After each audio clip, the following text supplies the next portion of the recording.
మనం ప్రజలు. విజయ్కి హంగుభంగం, సంఖ్యాబలం కావాలి, విజయ్కి గవర్నర్ అనుమతి. బుధవారం మధ్యాహ్నం 3:30 గంటలకు రాజ్భవన్లో గవర్నర్ను విజయ్ కలుసుకున్నారు. కాంగ్రెస్ మద్దతు ఇచ్చేందుకు ముందుకు వచ్చిందని, పలు పార్టీలు కూడా తమతో చేతులు కలుపున్నాయని గవర్నర్ విజయ్ వివరించినట్టు తెలుస్తుంది. ముఖ్యమంత్రిగా ప్రమాణ స్వీకారం అనంతరం అసెంబ్లీలో బలపరీక్ష నిర్వహించుకున్నారని విజయ్కి వివరించినట్టు తెలుస్తుంది. కానీ దీనికి బ్రేక్ పడింది. ఇంకొక 6 సభ్యులు కావాలి. హైదరాబాద్ మెట్రో ఫేజ్ 2కు అనుమతించండి, కేంద్ర మంత్రి కట్టర్కు సీఎం రేవంత్ రెడ్డి వినతి. ఐపీఎస్ అధికారికి షాక్, బస్టాండ్లో పోకిరీలు, వెగిలి చేష్టలు, మఫ్టీలో మల్కాజ్గిరి పోలీస్ కమిషనర్ కదలనివ్వకుండా చుట్టుముట్టిన ఆకతాయిలు. వస్తావా, నీ రేటు ఎంత అంటూ అసభ్యకరంగా ప్రవర్తన. 40 మందిని అదుపులోకి తీసుకున్న పోలీసులు. విచారణ అనంతరం కౌన్సిలింగ్. నగరవాసుల నుంచి సిపికి వెల్లువెత్తుతున్న అభినందనలు. అట్లుంటుంది మరి. ఒక పోలీసు మఫ్టీలో చేసింది కాబట్టి తెలిసింది. ఒక సామాన్యురాలు నిజంగా ఆ పరిస్థితుల్లో ఆ టైంలో ఉంటే పరిస్థితి ఏంది? ఏం చేస్తున్నట్టు? పెట్రోలింగ్ గస్తీ ఎడిపోయినట్టు పోలీసులు. ఆ టైంకు అక్కడ విధి నిర్వహణలో ఎవరున్నారు, ఎవరు డ్యూటీ చేయాలో వాళ్ళను మందలియాలి, లేకపోతే కాదు పని. ఇట్లుంటాయి. ఇరాన్ సహకరించకుంటే మళ్ళీ బాంబు దాడులు మొదలవుతాయి, ట్రంప్ హెచ్చరిక. రైతులకు వేగంగా విత్తన సరఫరా చేయాలి, చంద్రబాబు నాయుడు. రైతు సంగ్రామ సదస్సులో కాంగ్రెస్ ప్రభుత్వంపై నిప్పులు చెరిగిన కేటీఆర్. వరంగల్ వేదికగా బీఆర్ఎస్ పార్టీ రైతు సంగ్రామ సదస్సు. కాంగ్రెస్ ప్రకటించిన రైతు డిక్లరేషన్ ఒక నయవంచన అని వెల్లడి. రైతుల సంక్షేమం కోసం రేవంత్ ఢిల్లీ నుంచి ఒక్క పైసా కూడా తీసుకురాలేదని విమర్శ. వరంగల్ వేదికగా జరిగిన రైతు సంగ్రామ సదస్సులో కాంగ్రెస్ ప్రభుత్వంపై బీఆర్ఎస్ వర్కింగ్ ప్రెసిడెంట్ కేటీఆర్ నిప్పులు చెరిగారు. ఎన్ని మాటలు అనాలో అన్ని మాటలు అన్నాడు. రెగ్యులర్ ముఖ్యమంత్రి కాదు, రెన్యువల్ ముఖ్యమంత్రి అన్నాడు. నువ్వు ఢిల్లీకి కప్పం కట్టుకుంటా నడిపిస్తున్నావు ఇక్కడ ప్రభుత్వాన్ని అన్నాడు. ఎన్ని మాటలు అన్నీ అన్నాడు. మరి ఇప్పటివరకు స్పందించట్లేదు. ఇక పిసిసి చీఫ్ మహేష్ గౌడ్ గారితో తిట్టించింది. ఈ నెలలోనే ఫీజుల నియంత్రణ చట్టం తేవాలి, ఫీజు రియంబర్స్మెంట్ను బొందపెట్టే జీవో.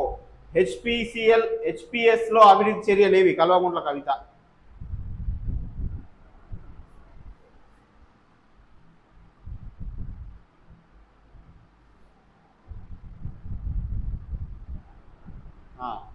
రైతులను క్షోభ పెడుతున్న కాంగ్రెస్ పార్టీకి అన్నదాతల ఊసురు తాకుతుంది కేటీఆర్. వరంగల్ భద్రకాళి అమ్మవారిని దర్శించుకున్న కేటీఆర్. రైతులకు క్షోభ పెడుతున్న కాంగ్రెస్ పార్టీకి అన్నదాతల ఊసురు తాకుతుందని MP Ravichandra working president KTR మరియు బీఆర్ఎస్ ప్రముఖులతో కలిసి సంగ్రామ సదస్సుకు హాజరయ్యారు.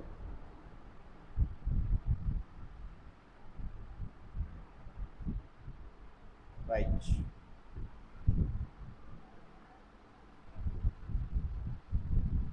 ముడుపులతో మూసుకున్న రిజిస్ట్రార్ కన్ను. ప్రభుత్వ భూములకు యథేచ్ఛగా అక్రమ రిజిస్ట్రేషన్లు అంటూ మనం గత 2 రోజుల నుంచి కథనాలు చూస్తున్నాం. అధికారుల విచారణనే రిజిస్ట్రేషన్కు పైసలు ఫుల్ అని.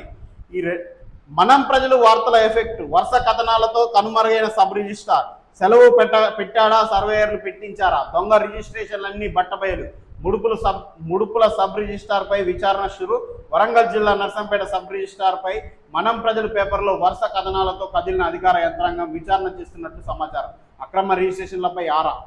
ఇది పరిస్థితి. 1 కాదు 2 కాదు, సుమారుగా 100కు పైగా అక్రమ రిజిస్ట్రేషన్లు చేశారు. పేటలో ప్రైవేటు భూములు, ప్రభుత్వ భూములు, అసైన్డ్ భూములు, కోర్టులో ఉన్న భూములు, వివాదంలో ఉన్న భూములను అక్రమ రిజిస్ట్రేషన్లు చేస్తూ సబ్ రిజిస్ట్రార్తో పాటు సర్వేయర్లు లక్షల్లో మామూలు దండుకున్నారు. నర్సంపేట సబ్ రిజిస్ట్రార్పై గతంలో ఎన్నో కథనాలు రాసినా ఎటువంటి ప్రయోజనాలు లేకుండా పోయింది. మనం ప్రజలు పేపర్లో వరుస కథనాలు రాయడంతో అక్రమ రిజిస్ట్రేషన్ల వల్ల మోసపోయిన బాధితుల సమాచారం ఇస్తూ అభినందించారు. ఇలాంటి అవినీతి అధికారులతో ఎక్కడ మోసపోయినా మనం ప్రజల కార్యాలయాన్ని సందర్శిస్తే వారికి న్యాయం జరిగే వరకు బాధితుల పక్షాన నిలుస్తుందని మనం ప్రజల పత్రిక అంటుంది. అయితే మొత్తానికి వరుస కథనాలతోటి అధికారులు స్పందించారు, విచారణ చేపడుతున్నారు. అయితే సబ్ రిజిస్ట్రార్ సెలవు పెట్టిండా, మరి ఈ సర్వేయర్లు పెట్టించారు అనేది పూర్తి స్థాయిలో జరగాల్సి ఉంది. ఇక్కడ స్పందించినట్టు అధికారులు మొత్తం రాష్ట్ర వ్యాప్తంగా స్పందించాలి. చేసినాం అంటే విచారణ ఏదో తూతు మంత్రంగా కాకుండా పూర్తి స్థాయిగా నిజానిజాలు బయటికి తీయాలి. వాళ్ళు ఎన్ని అక్రమాలు చేసిరు, ఎన్ని లంచాలు తిన్నారు అన్ని బయటికి తీయాలి. తీసి వాళ్ళపైన కఠిన చర్యలు ఖచ్చితంగా తీసుకోవాలి. ఏదో చేసినాము అంటే పైన చేయడం కాదు, పూర్తి స్థాయిలో విచారణ చేపట్టి ఎన్ని లక్షలు మింగిరో అన్ని లక్షలు కట్టియాలి. ఈ ప్రజలకు తెలవదు కదా అని అడ్డగోలు మోసాలు ఈ సబ్ రిజిస్ట్రేషన్ ఆఫీసులలో. పాపం ఆయన గ్రామం నుంచి వస్తే ఇక బలిగా దండుకున్నంత ఇక ఆయన అమాయకత్వం, వీళ్ళకి మొత్తం డబ్బుల మూటాల కట్టలు. ఆయన ఎంత అమాయకుడైతే అన్ని కట్టలు. రైట్. గట్టు లింగన్న బ్యాంకు ఖాళీ. మొన్న 50 లక్షలు ఉన్న అకౌంట్లో నేడు 800 రూపాయలు. ఎవరి జేబుల్లోకి పోయాయో జిల్లా కలెక్టర్, రాష్ట్ర ఎండోన్మెంట్ కమిషనర్, పార్లమెంట్ సభ్యుడు విచారణ చేస్తే లింగన్న సొమ్ము కక్కియవచ్చు. నిధుల నుండి కట్టిన హాల్కు ఒక్కో ఫంక్షన్కు 5,000, ఎన్నో ఫంక్షన్లు, ఒక్కో ఫంక్షన్కి 5,000, ఎన్నో ఫంక్షన్లు అయినాయి, వాటి లెక్కలు లేవు. హుండి, మంగలి, పులిహోర, కొబ్బరికాయలకు సంబంధించి డబ్బులు ఇవన్నీ జాతర తర్వాత వచ్చిన ఆదాయాలు. ఇప్పుడు బ్యాంకులో మాత్రం 800 రూపాయలు మాత్రమే. ఇన్ని లక్షల రూపాయలు లెక్క లేకుండా పోతుంటే రాష్ట్రంలో అతిపెద్ద జాతర మీద ఉన్న అధికారులు దృష్టి పెట్టకుండా ఉంటే లింగన్నను నమ్మి కానుకలు వేసే భక్తుల మనోభావాలు తింటాయిగా. మరి ఇప్పుడు పెద్దగట్టు లింగన్న అంటే దాదాపుగా మన రాష్ట్రంలోనే, దేశంలోనే అతిపెద్ద జాతర అది. సమ్మక్క సారక్క జాతర తర్వాత అంత ఎత్తున కదిలొచ్చే జాతర పెద్దగట్టు లింగన్న జాతర. ఈ సూర్యాపేట జిల్లా దురాజ్పల్లిలో ఉంటుంది. దాంట్లో అకౌంట్లో 50 లక్షలు ఉండాల్సింది ప్రజెంట్ చూస్తే 800 రూపాయలు ఉన్నాయి. మరి దేనికి ఖర్చు అయినాయి? అవి కరెక్ట్గా ఖర్చు అయినా, లేకపోతే అవి అక్రమాలకు పాల్పడ్డరా దానికి సంబంధించిన వాళ్ళు ఏందనేది పూర్తి స్థాయిలో విచారణ చేసి బయట పెట్టాలి. దాని లెక్కలు అనేవి భక్తులే అంత ఎన్ని వేల మంది వస్తారు, లక్షల మంది వస్తుంటారు ఆ పెద్దగట్టు జాతరకు. వాళ్ళందరికీ సమాధానం చెప్పాల్సిన బాధ్యత ఈ దేవాదాయ శాఖకు ఉంది కదా. దాని లెక్కలు చూసే ఇందులో ఉన్న బాధ్యత ఎవరెవరికి ఉందో అందులో ఉన్న ప్రతి ఒక్కరికి బాధ్యత ఉంటుంది, అధికారులకు బాధ్యత ఉంటుంది లెక్కలు చెప్పాల్సింది ఆ భక్తులందరికీ. కాబట్టి ఖచ్చితంగా చెప్పాలి.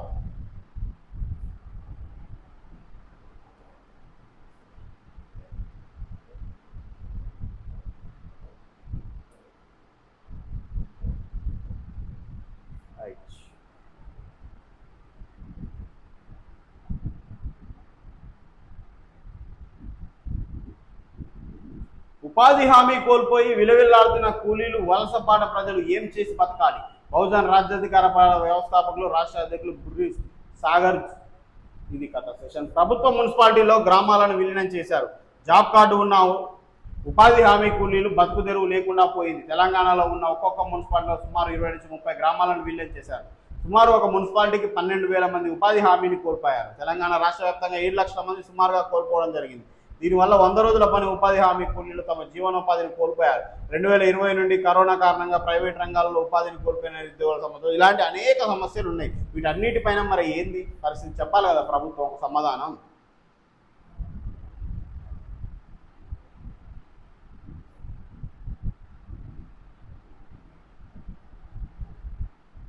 రైట్.